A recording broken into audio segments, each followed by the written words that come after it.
Okay. Um, Good evening, everyone. Good evening, teachers from across the country. Um, it's it's lovely to see so many of you gathered here today on a Thursday evening and attending this webinar on problem solving through math. I'm sure the topic itself evokes a lot of curiosity, especially in the minds of math educators, because I'm certain that you believe that problem solving lies at the heart of math. Um, I'm sure you're all keen to find out how one can become better at solving problems, and maybe not just in math, but also in our lives, and how math can help us do that. Um,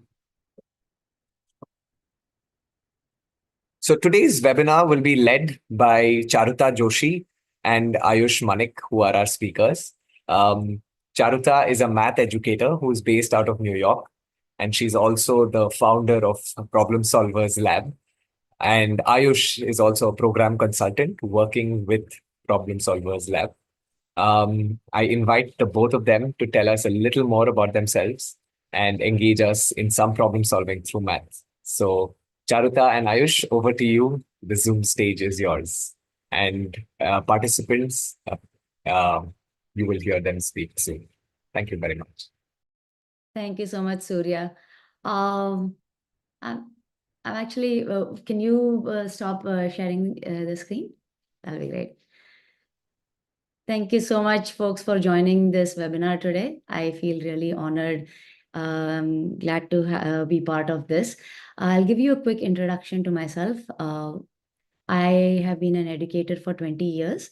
I went to Bank Street College in New York City and then to Teachers College at Columbia University. I am a constructivist educator at heart, which means that I believe that students have the capacity to construct their own knowledge, and our job is to create the set of experiences so that students can construct that knowledge. And we'll see how this belief has influenced the work that Problem Solvers Lab does and how we have constructed our activities. And Ayush will take you through one of those. Ayush, would you like to introduce yourself? Thanks, Charuta. Hello, everyone. Good evening. Really excited to be here with all of you and take you through one of the activities. Quick introduction about me. I have been teaching and learning maths for last. I've been learning maths for quite some time now, but exploring different ways of learning and teaching maths for last 5 years now. Started my journey as a Teach for India fellow in Delhi. Worked with Delhi government school there for 2 years. Realized I really enjoy working with students and I want to continue that, and then I moved to Pune, started working with a school called I Teach Schools. I was working there as a vice principal, where I used to coach teachers who would teach maths and science. So that has been my journey so far, which has led to some really amazing discoveries, and I hope I could share those discoveries with you today. So really excited to be here. Thank you, Ayush. Yes, I forgot to tell you what I have done. So I taught for about 11 years in New York City public schools. Uh, 4 years as an elementary school math specialist and 7 years as a math teacher in a middle school, largely seventh grade. I was a Math for America master teacher. Worked in an edtech startup for about 2 years before I started Problem Solvers Lab. This whole journey started with my involvement with Akanksha. I don't know if you've heard of Akanksha, which was then after school centers and now runs 26 schools. And my journey started there. I really got interested in education at that point. Let me share my screen now. I hope I'm on the right. Okay, here we go. A quick introduction to Problem Solvers Lab, and then Ayush will go into will take you through an activity. So we really, right at this point, are a bunch of educators who believe that students are capable of a lot. And our job is to really construct those activities for them where they can which taps into their potential of problem solving. Uh, what, hold on, there we go. Right. The way we operate is that there's a lot of fear attached to math. I remember recently I had posed the handshake problem where if there are 100 people in a room and everybody shakes hands with each other, how many handshakes will be there? And I've posed that to a bunch of adults, and I can feel their fear, and they have articulated it to me that there is a pit in their stomach that they are not they are not good enough. They don't know how to do this problem. They might do it wrong. We want to overcome that fear of I am not good enough in math, and I might have the wrong answer. I don't know how to do this. There might be a formula, but I don't know what to do. We want to get over that fear, and we want to instill joy and a sense of security, safety, that it's okay. It's okay to start the problem. It's okay to explore. It's okay to make mistakes. There might be a right answer, there might be a right process, but I will follow my process and I might come to one answer. And that is our goal in Problem Solvers Lab, to instill that kind of mindset. Of course, we give some school skills, tools, and this specific mindset through which we want to then instill confidence through a lot of practice, and the eventual goal of problem solving, an eventual goal of really teaching for us, for me, for Ayush, has been intellectual risk and higher effort. What that means is I feel safe enough to take risks because I know some of the things that I do will not lead to the results that I want, and it's okay. I feel safe enough to take those risks so that I can go down some pathways, leave those pathways, and then explore other pathways. How we do it is through the main thing is through some engaging math problems, quantitative problems. Many of them are that are related to the curriculum, but may not directly seem related. We let students explore and experiment. But students, if you give them too much freedom, right? Just give them the problem and say, okay, go solve it. People feel a little nervous, especially if you're not used to that freedom. So there is a lot of scaffolding. Scaffolding is like the structures that you build to help students explore these activities. So there's a lot of scaffolding structures that we create within which we give choices and freedom to students. They work in groups. A big focus is to make thinking visible. What that means, and Ayush will show us what make thinking visible means, is to be able to explain to the world, and part of it is to yourself, how I have thought about the problem, what was the process and strategy that I have followed. And we'll talk, we also train facilitators in how do you actually conduct these activities. I want to take you through a few activities, and then I'll hand it over to Ayush to actually conduct one of these activities with us. So one was Desmos Art, where what we actually did was it's based on a graphing calculator called Desmos. We worked with 8th to 10th graders and took them through some pieces of art that were constructed through this graphing calculator. Let them explore and understand the functions and the transformation of functions a little bit, and then let them create their own art. And this is the product of what students who have never been exposed to these functions, what they were able to do in a matter of 3 days. Right. So this is Desmos. This is, I don't know if you have heard of 3-act problems. If you haven't, you should explore. Ayush, could you put that in the chat? There is this guy called Dan Myers. He's amazing. You should follow him and his blog if you're able to.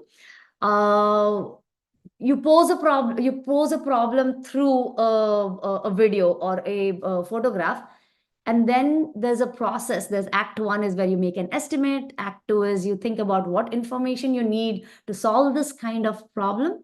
And Act 3 is where students work together to create a model to solve this problem. So this problem is called Super Stairs.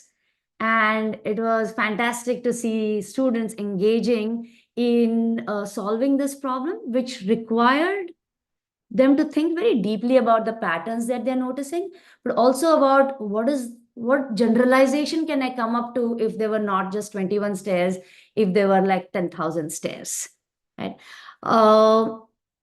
This is a street audit we have done. Again, all related to math. Street audit by seventh graders in Pune, where they went out in the street, 3 streets. This is our cycle one, and collected data on the state of the streets, surface, potholes, sidewalks, cleanliness, greenery.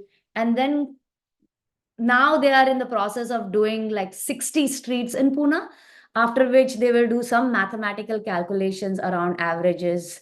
They will use pivot tables in Google Sheets. But more importantly, they will be engaged in a civic issue through math. So the idea is, hey, how can we use math to understand the world around us? And the last one I want to take you through is this game of NIM.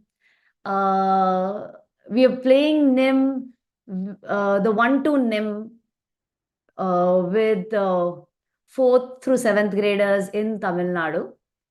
And we are doing the same, a more advanced version of it with seventh graders in Pune and Mumbai. And the strategies that students are able to come up with to solve this game. This game actually has a strong mathematical concept around it called dim sum, but we don't really expose that to students. But their ability to come up with their own strategies is what we are looking for. Come up with your strategies and be able to articulate these strategies. This has been like the crux of the work that I have done in my 11 years of teaching. And this is the crux of the work that we are doing with Problem Solvers Lab, that we pose a problem to you, we give you enough structures, you come up with your strategies as a group and think about how are you going to communicate those strategies to each other and to the world. Now I'll stop here and hand it over to Ayush, who will take you through one of the problems and therefore some of the routines and structures that we have built into problem solving. Super. Thank you so much, Charuta. Charuta, can I request you to stop sharing your Sure. screen, please? Uh, okay. So, people, what I'm going to do for the next 30 minutes is not tell you about a problem, but solve a problem with all of you. So it's I'm going to request all of you to be learners in this classroom for the next 30 minutes or so, and I'll be the facilitator who will introduce you to the problem, who will take you to some through some activities, and we'll try to solve this problem together to see how do our students experience these problems. And to do that, I'll actually need to look at a few faces. Anyways, I see a number 97 in my participants window. That's most probably the largest class that I've ever taken. So it would be nice if I can see few people, few faces on the screen. Ah, great. Thank you, Maya. Thank you, Vinita. I can see Reshma. I can see Ritika. Thank you. We'll wait for exactly 5 more seconds for a few more faces, and then I'll start. Thanks, Vanda. Uh, okay, great. Thank you, Surya. Uh, so this is going to be most probably a very different webinar. I will not call it a webinar. I will call it a workshop because there will be a lot of conversation. I will ask people to respond. I have been a teacher for 5 years. I might directly tag somebody. Ki, hey, person X, can you respond to this question? Hey, person Y, can you share your thoughts on this particular point? And that's how we are going to go about it. Okay. I hope you all have good time while doing that. Um, so my first activity for all of you, I'll take 5 seconds to share my screen.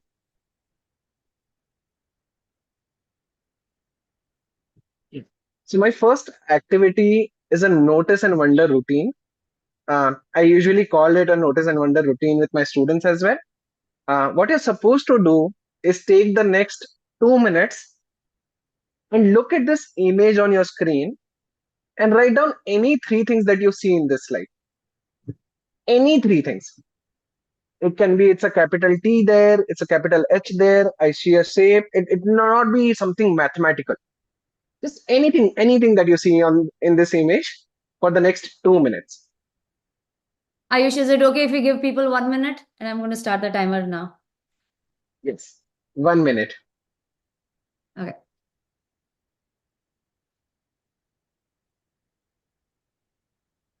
Can people start posting it on chat? Yes, people can also start sharing on the chat box. Thank you. I can see Reshma taking active notes. Thank you, Reshma.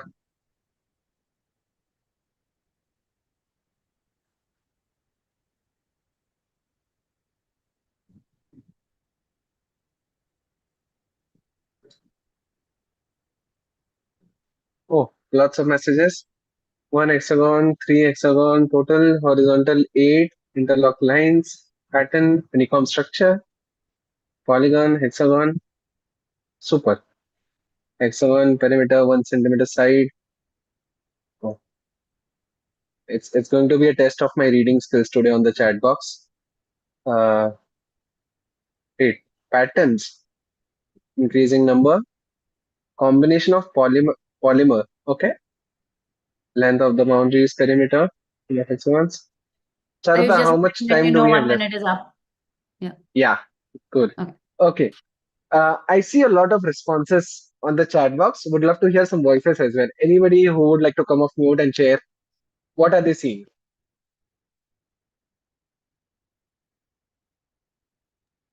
Yeah, I wonder if Nobody. the participants can unmute themselves. We'll have to just Oh, Okay, just got it. check. I mean, Rashmi can check.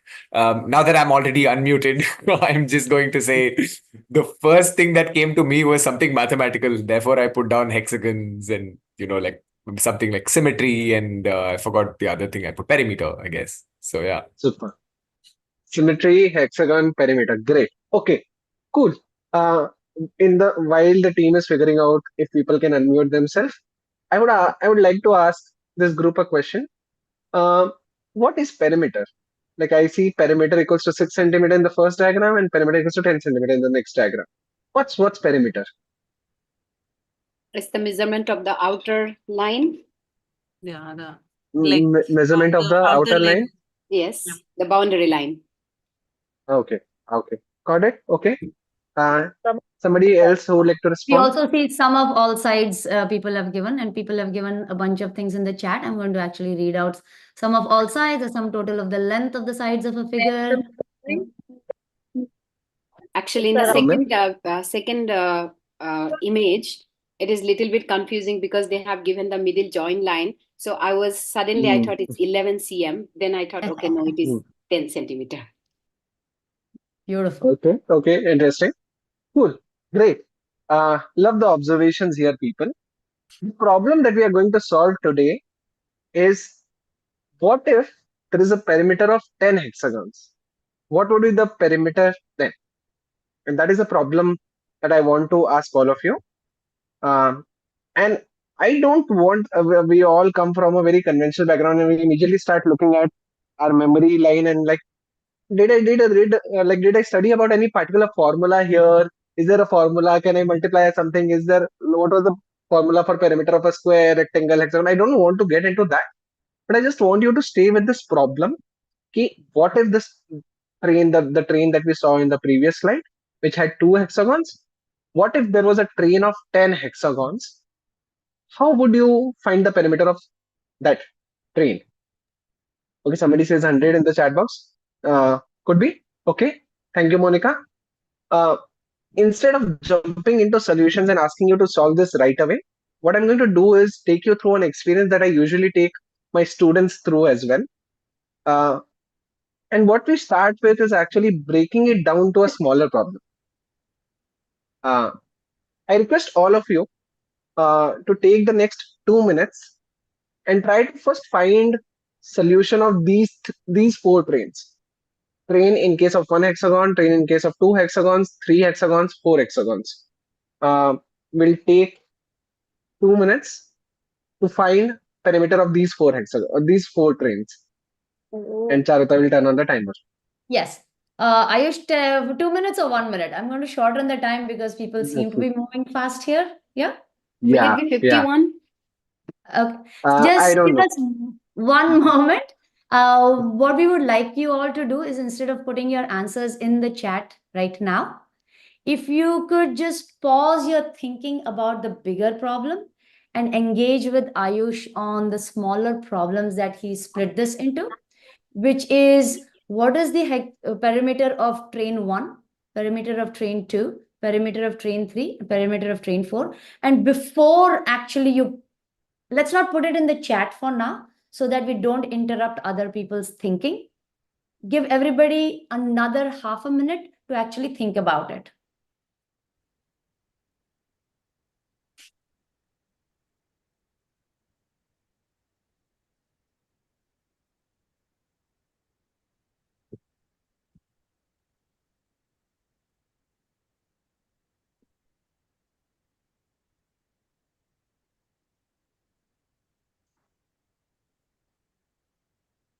Yeah, Ayush, it's been 1 minute. Now, Good. before actually Ayush moves ahead, I want to state that this is a very particular and conscious effort from our side.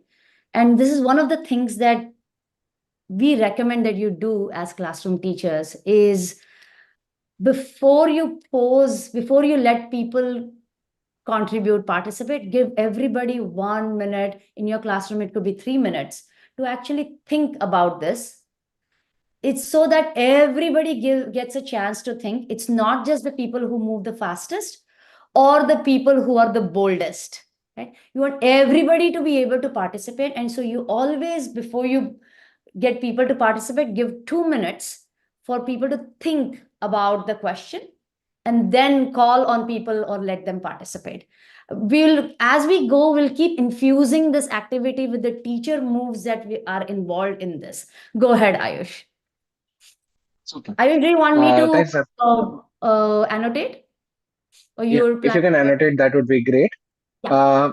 I see a lot of messages on the chat box right now, but again, I just love hearing different people's voice. I'm going to tag a few people, uh, and I'm going to cold call. Ashutosh, would you like to share? I see your message on the chat box. Would you like to share? Come off mute and share. What are your solutions for these four trains?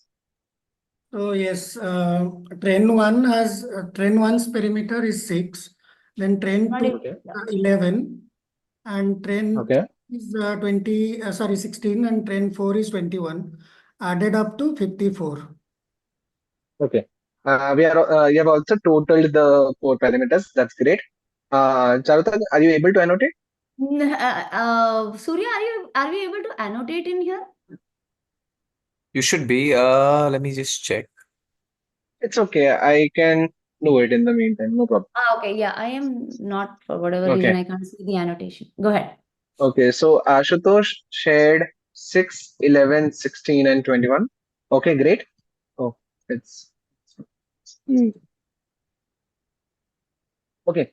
Anybody who has a different answer from this, uh, for ease of tagging people, I request you to please raise your hands. Uh, yeah. Supriya. Yes. Okay, for the first train, this is 6, 11, 14, and then 18. Okay. 6, 11, 11, 14, 14, and 18. and 18. Okay. Okay. Any other answer that we have? Reshma, do you have the similar answer or do you have a different one? I have 6, 10, 14, 18. 6, 10, 14, and 18. Okay. Sujata, you are also raising your hand. Do you have any different answer? No, it's the same as the last one. Okay, it's the same as the last one. Okay, 6, great. 10, 15. People, as Charuta mentioned, during the activity, we are going to keep dropping few teacher moves as we go along. Now, in my class right now, I have three different responses. I guarantee you, if you take a class with 40 students, you will have at least 10 answers. And that is completely fine. How do we go about it? Now, do we call out 9 out of 10 students saying, hey, your answers are wrong and only one answer is correct here? And what would that do to the confidence of those 9 students? And would they feel safe and participating in your class next time? Then how do we go about it? The trick that I usually use is I ask people to justify their answers. So maybe somebody who shared 6, 10, 14, 18, I think Reshma shared it. I would ask Reshma to explain how did you find it? Like, how did you come to this? Then I would ask somebody who shared 6, 11, 16, 21, how did you come to it? And I would let them have this conversation, because and then from their combined constructive effort, they'll come to a conclusion. And after that conversation, whatever is the answer, I'll stay with it. I will skip all of that part right now, and I will conclude and say this is like the perimeter of first hexagon is 10. Ayush, are Uh, you able to yes, draw around it just to so that people are convinced and don't take your word for yes, it? Because we sure. definitely, as teachers, we don't want students to take our word for it because you say so. Fair. Uh, so somebody shared in the previous slide that perimeter is the external boundary of a shape. So I'm just going to mark the external boundaries. So in train one, it's going to be, can I do it darker? Yeah. Yes. Unfortunately, I'm Hmm. not able to annotate. So for the first one, it's pretty clear. I have 6 external boundaries, so my perimeter is 6. For the second one, I will only mark my external boundaries. So 1, 2, 3, 4, 5, 6, 7, 8, 9, and 10. Perimeter always refers to the external boundary. Hence, I'm going to mark these 10 lines and not the one in the middle, and hence my perimeter is 10. Similarly, if I go for train number 3, uh, I am going to skip the 2 lines in between and going to mark everything else around it. So now typically in the classroom, while Ayush is doing this, what you would do is actually ask students to come and justify their answer and actually show which they counted. And as they are then arguing and talking to each other about what should we count as the perimeter, it evolves. People are, oh yeah, I counted one in the middle. Yeah, perimeter, outside boundary. Yeah, you're right, and things like that. So it's not the teacher saying anything. It is really the students convincing each other. Go ahead, Ayush. Ayush, maybe we Mm, can skip train 4 and we hopefully yeah. people are convinced. Yeah. Yes. And now what I want all of you to do is the way I have drawn train 1, 2, and 3. I want you to take 2 minutes here. Charata, I'll need 2 minutes here this time. And I want all of you to draw train 5 in your notebooks and come up with a solution for what would be the perimeter of fifth train. Okay. Ayush is negotiating with me for 2 minutes. Okay, fine. Okay, and please don't put it in the chat yet. Oh, see, Ayush, our instructions need to be, don't put it in the chat uh, yet, do it in your notebook, which is what you would do in the classroom. You will have the culture of saying, do not please reveal the answer yet. Keep it to yourself. And the reasoning you give is that otherwise you'll interrupt somebody else's thinking. Right? Those are the exact words that we use.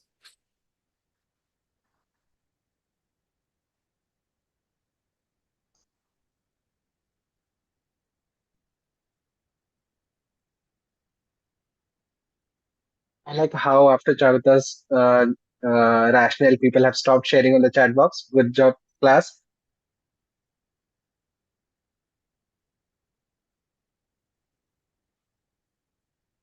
I might ask people to show their notebook on camera and just letting you know, FYI.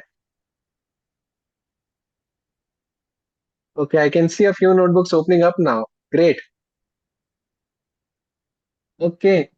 I can see a few people already showing it on the camera right now. I'll ask them to wait for a few more seconds till the timer goes off. Some more will wait for some time now. Ayush, I'm going to cheat a little bit and stop at 1.5 minutes, okay? Okay. Is that fine? Yes. Actually, it's 1.5 minutes now if you want to stop. Yeah.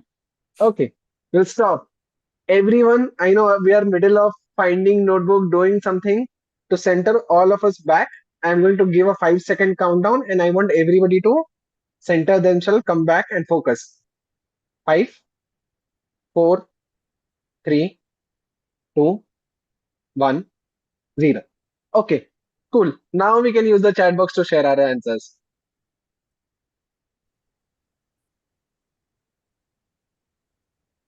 Okay, okay,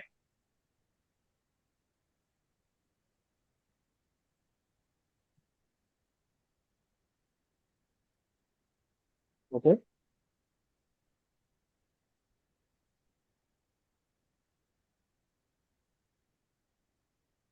I see a lot of 22s and a few 26 and 23 as well. Interesting. Great. Uh, Again, what we did for 1 to 4 trains, this is when I'm switching mode and I'm sharing tips about teacher actions.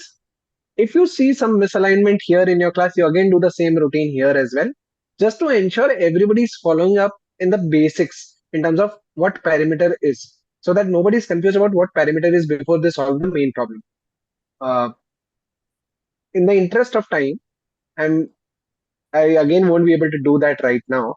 And what we are going to do next is basically clear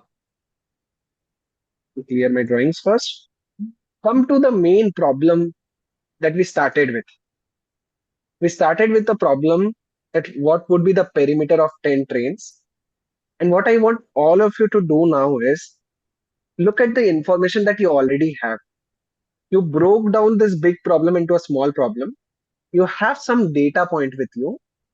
Try to organize the data point some way and see if you can find something there as a pattern or something and come to the final solution.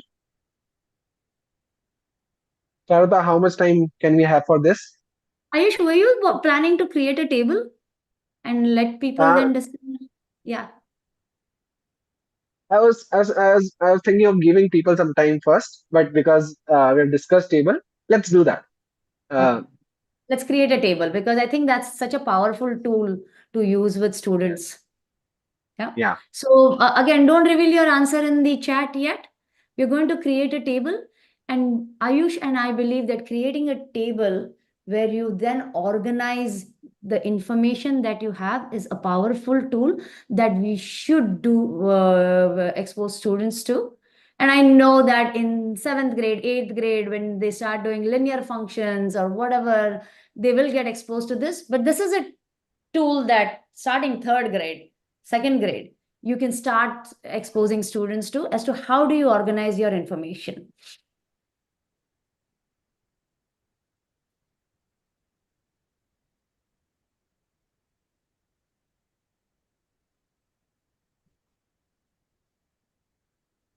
Okay. So we have an information in front of us now. Let's use this table and take the next 2 minutes to solve the main problem. And we will not share on the chat box.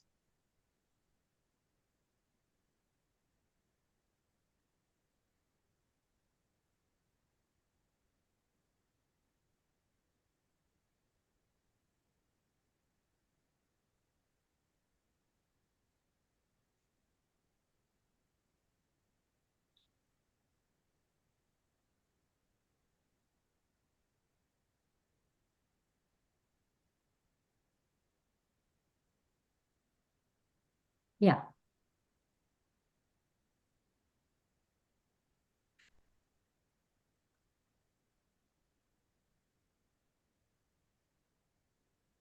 Well, I can understand there is a very strong urge to share the response on the chat box so that a teacher can respond or give feedback if you want to do it again or if it's the correct answer. But I request you to stop, uh, pause your like hold yourself for some time and wait for the timer to go off.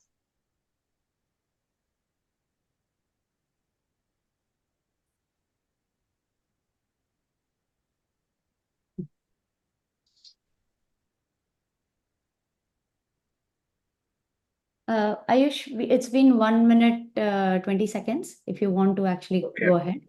Yeah. Oh, okay. We'll come back on the count of 5, 4, 3, 2, 1, 0. So, people, what I usually instruct the class at this moment, and which is the most important instruction, is I really don't want to see a right answer here. It's not about finding one right answer, but I really want to understand what was your process or what was your strategy behind it? So I'm going to invite a few people who can come off mute and share what was their process like. What did they exactly do to come to the final number or the final solution? Anybody who would like to share, please raise your hands. The difference is 4 if you say 6, 10, 14, 18, 22. And then you can just go on the difference. Yes, Nidhi. Like, yeah. Nidhi, sorry, can you please repeat? I was figuring out who is sharing. Yeah. So when you start with 6, the next number is 10. And then the third is 4. So you immediately know there's a pattern of skipping 4 digits there. Okay. Skipping So 4. I just made Okay. that pattern. Yeah. Okay. And what did you do after figuring out this pattern? So then the sixth one would be 28. The seventh, 26. 22 plus 4, 26. The seventh one would be 30. Then 34. Okay. Then 38. And then 42. Okay. So you figured out the entire sequence by, like, you kept adding 4 every time. Yes. Okay. Cool. Yes. Thank you for sharing that, Nidhi. Is there anybody who used Thank a you. different strategy? Supriya. Okay, so I used the visual strategy where I saw the hexagon and I visualized the hexagons, and what I realized is the first hexagon has 5 sides which are external, and the last hexagon also has 5 sides which are external, and every other hexagon is only going to have 4 external sides and 2 are going to be combined. So I added 10, and then I did 4 into 8 is 32, and I added 10 and I got 42. So I Okay, did so not do it this way. I did it visually, visualizing the shape and doing it like that. got it. Yeah, makes sense. So I know you visualized it, and I'm doing a really bad job by putting it into an equation. But that's what you basically did, like 5 and 5, 10, and then for the 8 hexagons in between, 4 into 8. Great. Okay, Yes, interesting. yes. Okay. Reshma, Just as a note, in the classroom, you would actually ask the student to come and show where the 5 and the 5 is and where the 4 in the middle is, so that everybody understands what is the strategy that was being used. Yeah. Okay. Go ahead. I see one more person using 5 plus 4 plus 4 plus 4 plus 4 8 times, and then another 5. Yeah. yeah. So in my case, I had this hexagon visualization, and I realized that there are 2 on top of each and 2 on top of below each that is being counted. So 10 hexagons. So total 4 sides that are to be added. So 10 fours are 40 and 2 on the sides. So that's how I got my 42. Interesting. 2 on sides, 42. Cool. Okay. Amazing. Great. And now, people, I'll stop the experience part of the activity here. The beauty of this problem is that everybody can have a different way of solving it, and that just opens up to so many creative answers. And that's what I wanted to share with all of you in this particular experience. Charuta would share, like Charuta will take over now and share ki, what do we do once we have the answers with us? Thank you so much, Ayush. Give me one moment. So as math teachers who have experience, and especially if you have already taught middle school and high school, our hope, our expectation from students is like everybody should come up with 4n plus 2, right? That is the arithmetic progression. What we really want to give students is the opportunity to express it the way that they see the problem, not the way you see the problem, right? You might see it as 4n plus 2, but they might see it very differently. They might see it as a recursive of, so let me actually take you through what are the different, not ChatGPT. Okay, then here we go. Yeah, we might see, students might see different as like 5 on each side and the hexagons in the middle. So we have done this problem with 4th graders to 8th graders, 9th graders. And what you would do in 4th grade is you would actually stop at 5 hexagons. What you might do up to 8th grade is you could go up to n hexagons. So this activity really leads itself to starting at a pretty low grade. You could even start at lower and then going up to a pretty high level of generalization. In general, we would call this activity as a low floor, high ceiling activity, where you can start at a very base where everybody just draws, and you can take it to a level of generalization of 4n plus 2. Now, the kind of generalizations that we have seen from students, hey, I will draw every hexagon and find the perimeter by counting and coloring all the sides. Or it's a recursive argument of saying, I'll just keep adding 4 to the perimeter of the earlier train. Or it's the other strategy, which is saying that I'll add 5 on both sides and I'll multiply 4 by hexagons in between, which is a different strategy and also stated verbally. And then the last is level of generalization is I will do 4n plus 2, where n is the train number. Typically in a classroom, when you introduce a problem like this, typically it would be introduced in like 7th, 8th grade, and you would expect everybody to come up with 4n plus 2. What our experience and our expectation is that everybody comes up with the strategy that they are most comfortable with, right? As Ayush was saying, one of the most important things that we really focus on is what do you do after you have come up with your strategy? You actually make your thinking visible by asking students to share their thinking in some form, either as a poster or as a verbal description or as a video. Typically in a classroom, we have done through posters because that's something that where you can easily provide pencils, markers, and a large piece of paper. And what you instruct students, and that is where the structure comes. You tell students that what we need to see is a title. We need to see an explanation of what the problem is. We need to see your name. Oh, my name is missing in here, but whatever. So, and then take your audience through the process and the strategy that you used. And for example, in this poster here, they have explained how they saw the perimeter. And once they found the perimeter of the 4 trains, how they actually created a table to see the pattern, and also explain where do they see the 4 increasing. If you're adding 4, where do you see that 4? And therefore, and where is the 2 left over?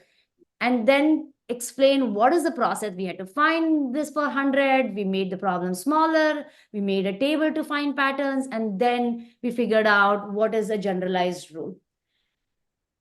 For you people, if you thought of it in a different way, you would come up with a different poster explaining what your thinking is. This is an important part, as important as solving the problem itself, because for 2 reasons. It reinforces your thinking and make you more aware of the process that you have followed, so that you can then start using that process, that strategy for other problems. You can start recognizing, saying, hey, I did this in the other problem. I think that it applies here.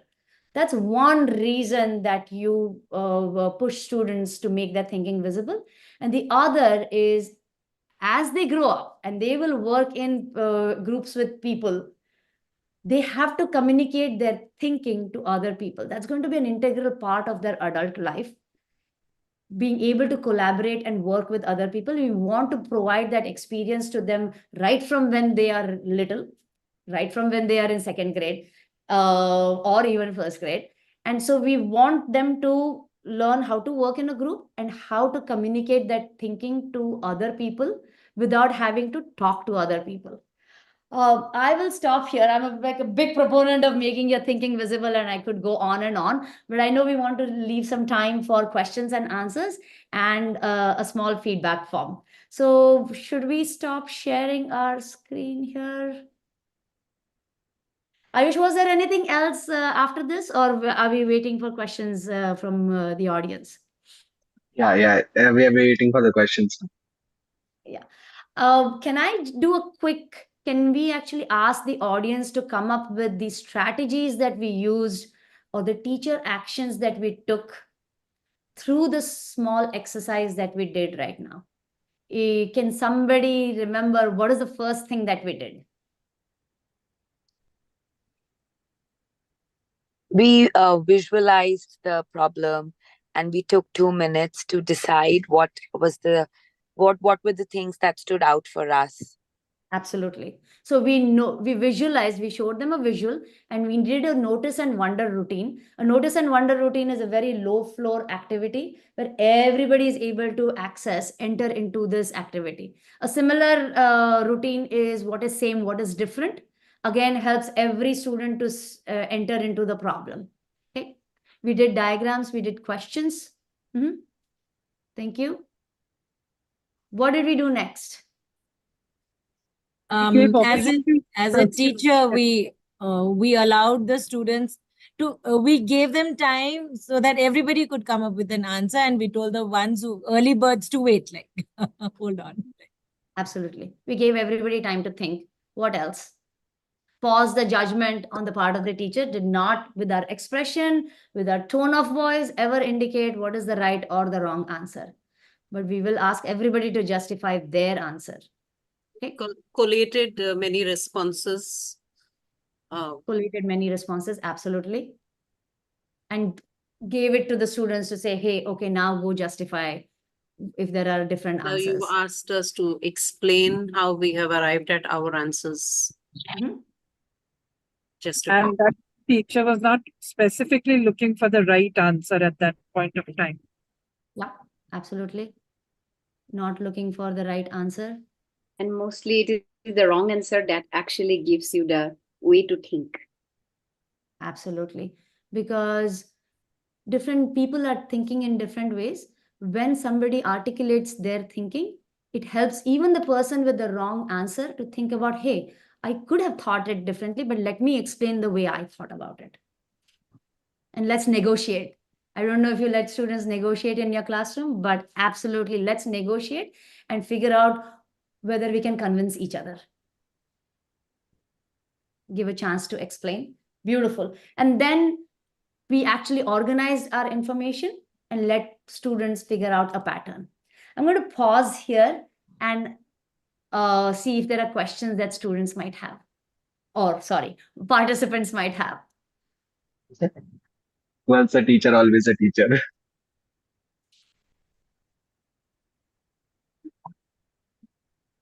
So people, I can suggest one thing here. We might not be able to take up all the questions right now. So one thing I would suggest is raise your hand if you have questions. In the meantime, also keep typing the questions in the chat box. If you're not able to take up all the questions and these are some really important questions, we'll save the chat and we'll figure out a way to, like, we may come up with an FAQ document or something. Not sure what would that be, but we would have your questions with us basically. In the meantime, people can raise their hands and ask questions.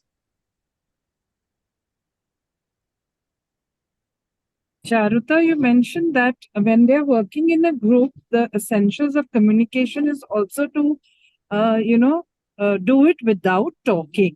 Now, how is that possible? I should clarify that. So I think the purpose of communication is twofold, right? The one is in the group, they're obviously talking to each other, negotiating, building on each other's ideas. So in a group, Nidhi, they would talk to each other and they would convince, argue, negotiate, build. Yeah.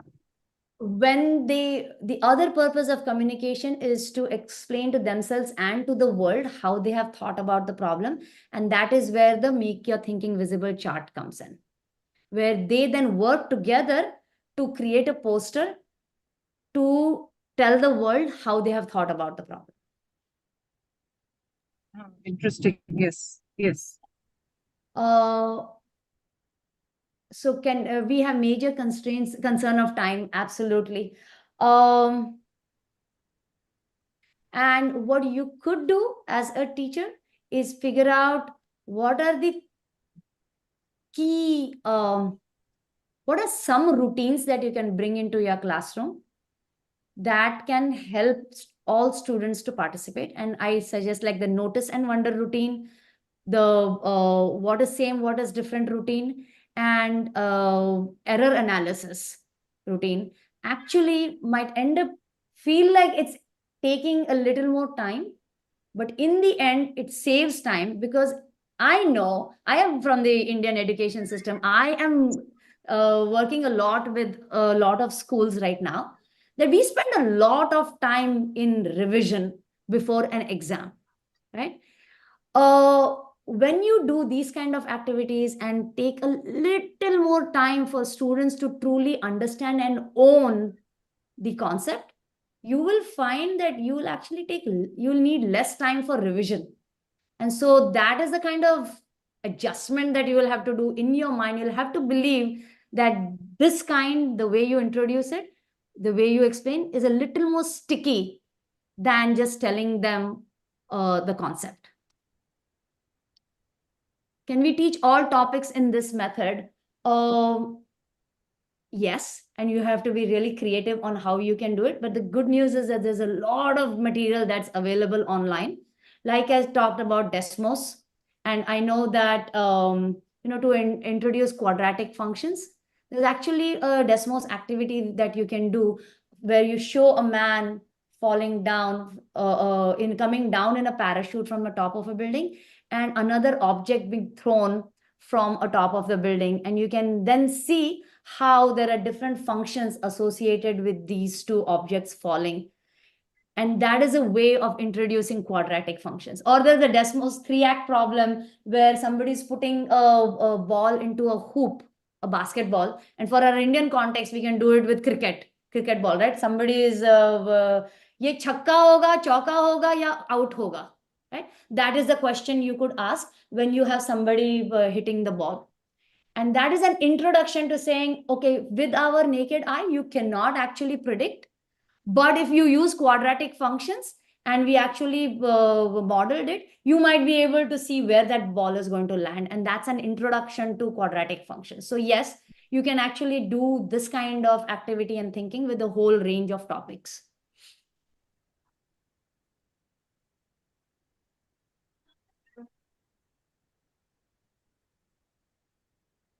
Yeah, I think the question that Antara has asked, Maya has explained already about it being a constructivist approach.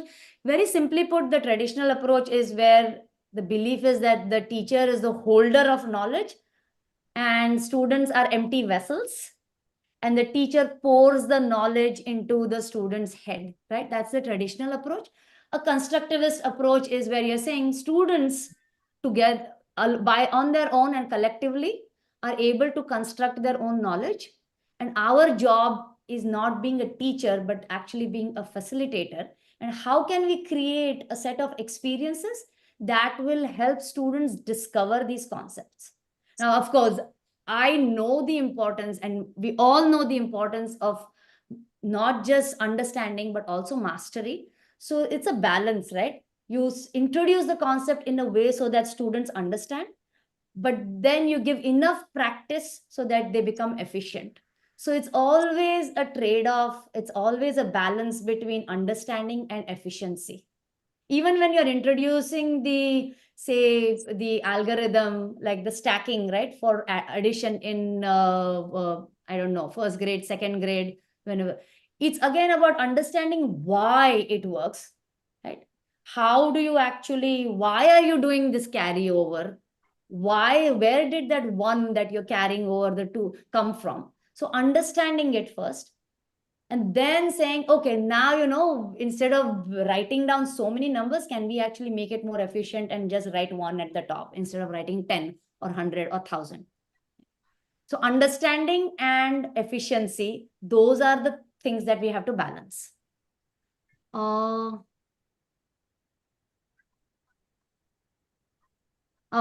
there is a question Antara has asked about, can this skill be applied to other subjects as well?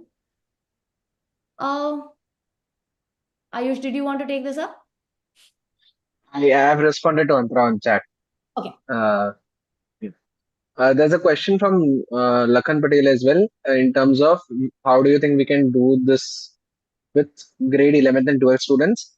I'm not sure if it's about the age group and how to manage behavior, or is it about the content and syllabus pressure from the system. But I'll take a shot at it anyways. I think personally, my best years of learning mathematics were in grade 11th and 12th because of a very specific teacher. I've mentioned this to Charuta as well. There was a teacher called Vinit sir who inspired me to become what I am today in terms of math teacher. So I think, yeah, there is possibility. There are some amazing, exceptional teachers who are doing it there as well. But as I think it's same for other grades and other subjects as well. We just need to be really, really creative and put time into planning and preparing for a lesson before executing it to bring something like this alive in grade 11 and 12 as well. I also Yeah. want to add that just as we want students to take intellectual risks, I think teachers also need to take intellectual risks in saying, hey, I will try this activity. It might bomb the first time I do it, but I'll learn from it and I'll figure out how to make it better for the other classes or for the next year that I try it again. I am aware of the time. I know it's been almost 1 hour and we have a feedback form, and we also want to share some resources with all the participants. So we have put together a packet of 3 lessons that we can share with you, which has the lesson plan that is given in detail and the student worksheets or handouts that go with it. Right. Surya, at this point, do we want to do the feedback form, or is there something else that's been planned? No, I mean, the feedback form, we will send it to them right at the end. I mean, yeah, we can actually just close up right now, I'm guessing. And then once everyone responds and gives the feedback form, we'll just get the resources. Yeah. Okay, brilliant.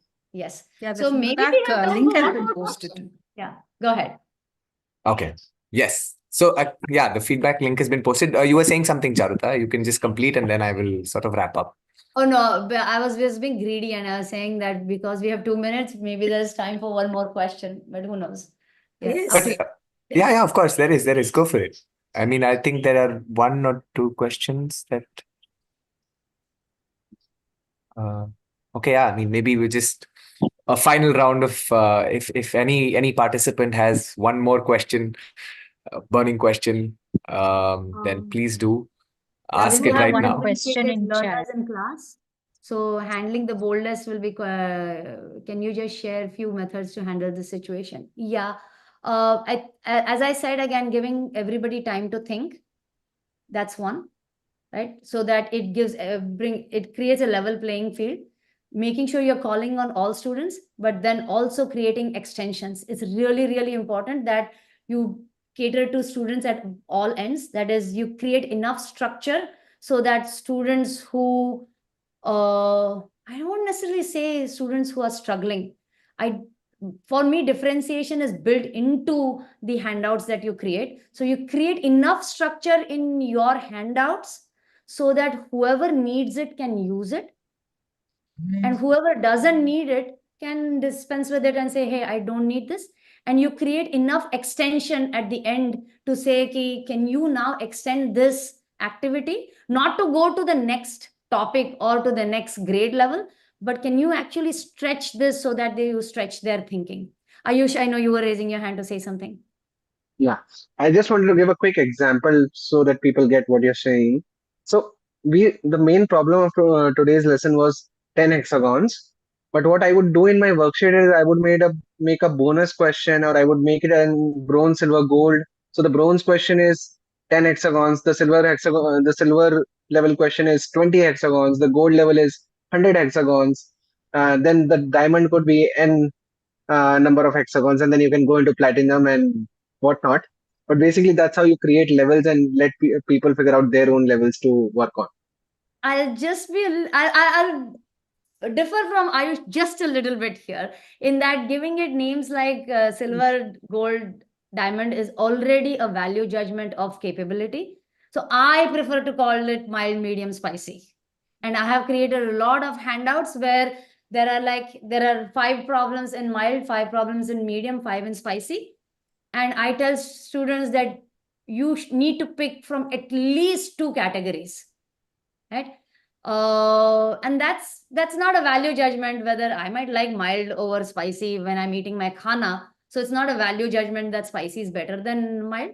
And it lets students then give them the choice of where they want to pick from. Sorry, Ayush, I didn't mean to. No, that's fair. Cool. We will stop here now, Surya. Cool. Great. Thank you so much. I like that banter in the end.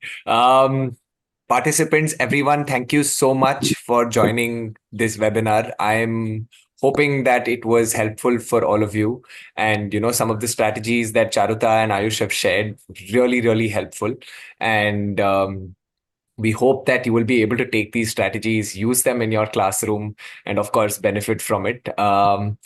Thank you, Charuta and Ayush, for making this webinar slightly different. It's not like it wasn't a lot of just speaking. It involved a lot of participants coming in and like making their thinking visible, which is important for a problem solving webinar. So thank you all so much. Before all of you leave, just a couple of things.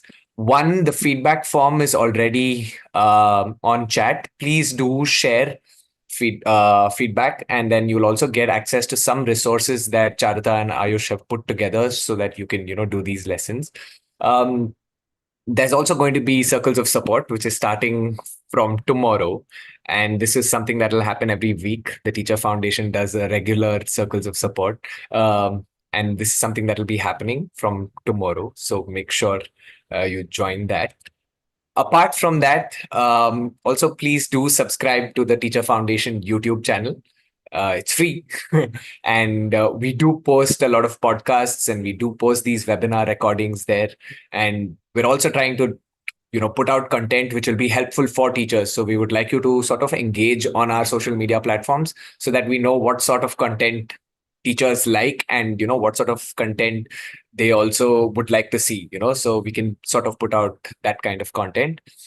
Please also subscribe to all our social media channels: LinkedIn, YouTube, Facebook, Instagram, as well as Twitter, uh, X right now. And all of you have a great evening. Thank you so much.